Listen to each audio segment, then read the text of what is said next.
Ya, perkenalkan nama saya Nikola Reksi Arja Tritama dengan NIM G11240055. Di sini saya akan mempresentasikan makalah ilmiah sumber hukum Islam Ijtihad sebagai instrumen dinamisasi hukum Islam.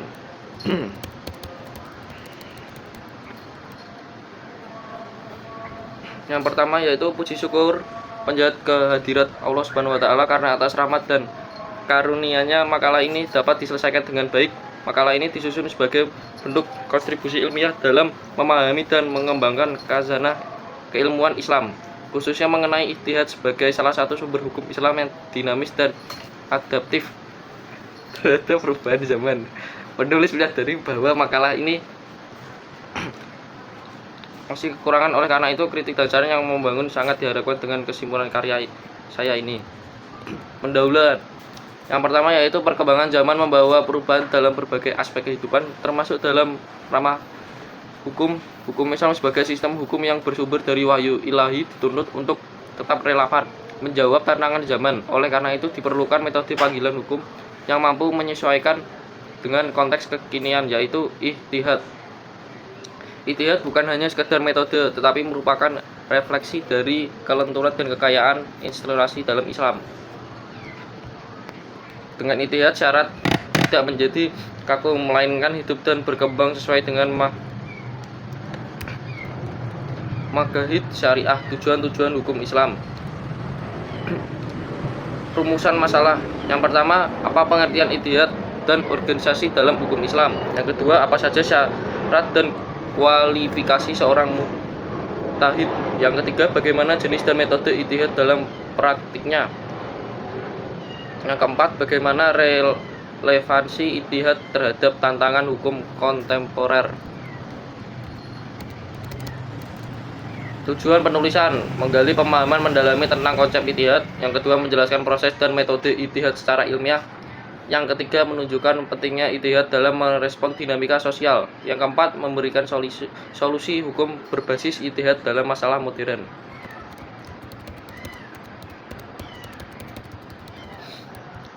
Yang pertama yaitu dari surat An-Nisa ayat 59.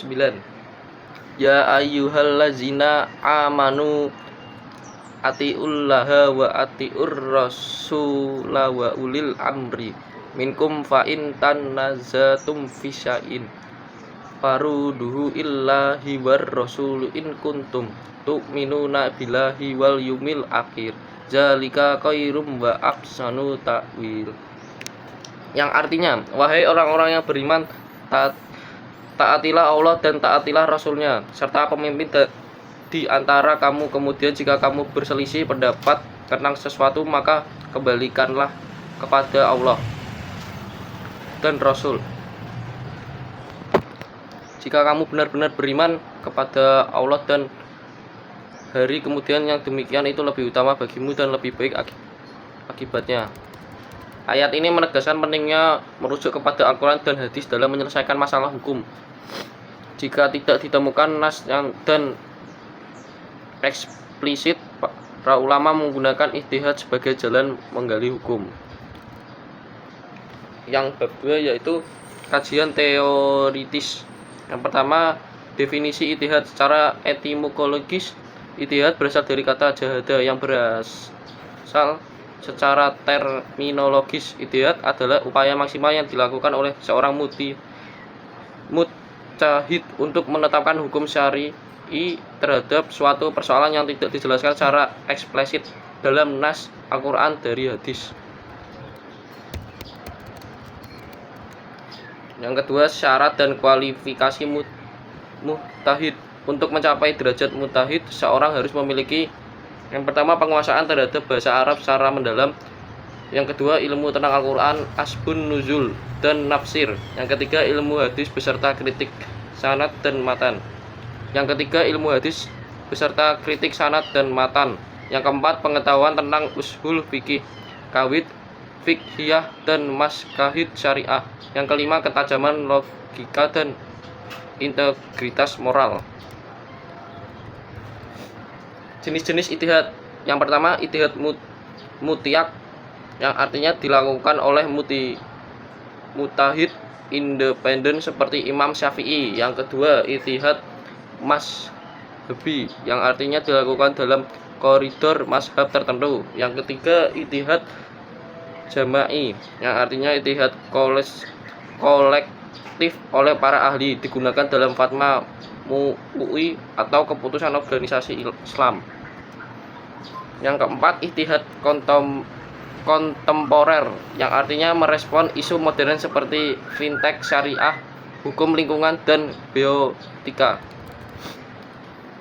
Selanjutnya, relevansi ijtihad dalam era modern. Ijtihad adalah jabatan antara teks klasik dan relatif kontemporer. Dalam isu-isu seperti ini, transaksi digital dalam ekonomi Islam, transplantasi organ dan rekayasa genetika, etika, AI, dan robot dalam perspektif syariah. Ijtihad menjadi kunci penentu hukum yang kontekstural dan aplikatif, menjaga nilai-nilai syariah tanpa kehilangan substansi. Dalam surat Az-Zumar ayat 9, Qul hal yantawilazina ya lamuna walazina layak lamun innama yatazakkaru ulul albab. Yang artinya, katakanlah, apakah sama orang-orang yang mengetahui dengan orang-orang yang tidak mengetahui? Sesungguhnya hanya orang yang berakal lah yang dapat menerima pelajaran.